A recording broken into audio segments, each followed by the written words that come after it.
Hébreux 9.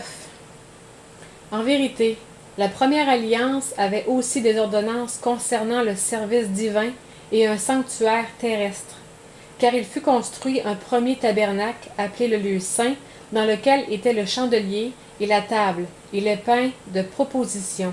Et après le second voile était le tabernacle, qui était appelé le Saint des Saints, ayant un encensoir d'or et l'arche de l'alliance, entièrement couverte d'or tout autour, dans lequel était le vase d'or où était la manne, et la verge d'Aaron qui avait fleuri, et les tables de l'alliance. Et au-dessus de l'arche étaient des chérubins de la gloire, couvrant de leurs ombres le propitiatoire.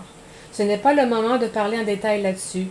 Or, ces choses étant ainsi disposées, les prêtres qui font le service entrent en tout temps dans le premier tabernacle, mais seul le grand prêtre entre dans le second une fois par an, non sans y porter du sang, qu'il offre pour lui-même et pour les péchés du peuple.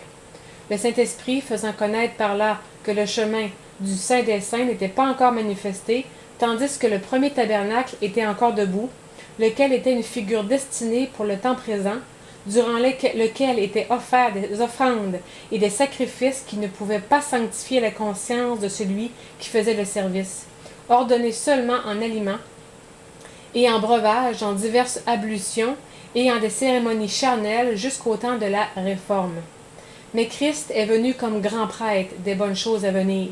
Il a traversé un tabernacle plus excellent et plus parfait, qui n'est pas un tabernacle construit de main d'homme, c'est-à-dire qui n'est pas de cette création. Et il est entré une fois pour toutes dans le Saint des Saints, non avec le sang des veaux ou des boucs, mais avec son propre sang, après avoir obtenu une rédemption éternelle. Car si le sang des taureaux et des boucs et la cendre de la génisse répandue sur ceux qui sont souillés sanctifie et procure la pureté de la chair, combien plus le sang de Christ, qui par l'Esprit éternel s'est offert lui-même à Dieu sans nulle tache, purifiera-t-il votre conscience des œuvres mortes pour servir le Dieu vivant?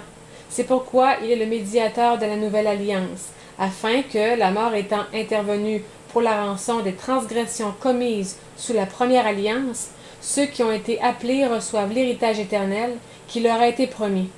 Car là où il y a un testament, il est nécessaire que la mort du testateur soit constatée. Car c'est par la mort du testateur qu'un testament est valable, puisqu'il n'a aucune force tant que le testateur est en vie. C'est pourquoi la première alliance elle-même n'a pas été confirmée sans le sang. Car Moïse, après avoir prononcé devant tout le peuple tous les commandements de la loi, prit le sang des veaux et des boucs avec de l'eau et de la laine écarlate et de l'hysope. Et il en fit l'aspersion sur le livre et sur tout le peuple en disant, « Ceci est le sang de l'alliance que Dieu vous a ordonné d'observer. » Puis il fit aussi l'aspersion avec du sang sur le tabernacle et sur tous les ustensiles du service. Et presque toutes choses, selon la loi, sont purifiées par le sang, et sans effusion de sang, il n'y a pas de rémission des péchés.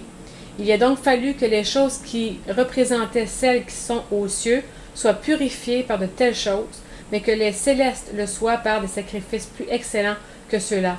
Car Christ n'est pas entré dans un sanctuaire fait de main d'homme, et qui n'était que la figure du véritable, mais il est entré dans le ciel même, afin de comparaître maintenant pour nous devant la face de Dieu.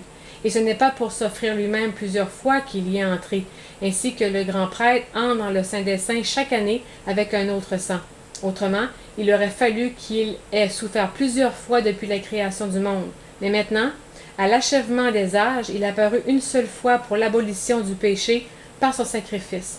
Et comme il est réservé aux hommes de mourir une seule fois, et après cela vient le jugement, de même aussi Christ, qui s'est offert une seule fois pour ôter les péchés de plusieurs, apparaîtra sans péché une seconde fois à ceux qui l'attendent pour le salut.